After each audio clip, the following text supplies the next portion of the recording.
This is China from Norway. Today we will the linear rails of carriage. Here you can see that we are mounting the retainers to the carriage. Okay, so the next step, we just screw the cap to the carriage.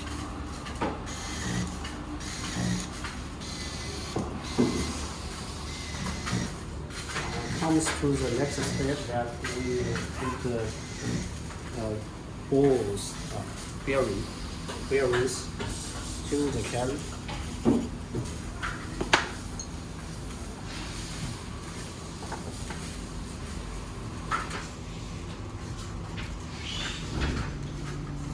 At the same time, we need to check if the linear wheel and the carriage are coupled well.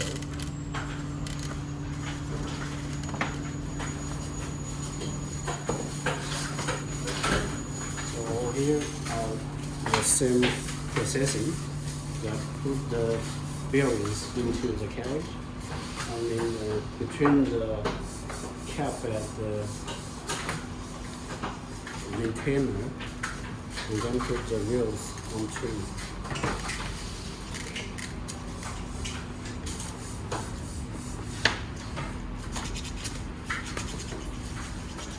You can see here. You can see that there are different colors of cap and also different linear wheels. That you can see this maybe chrome plated, and this is the black anodized.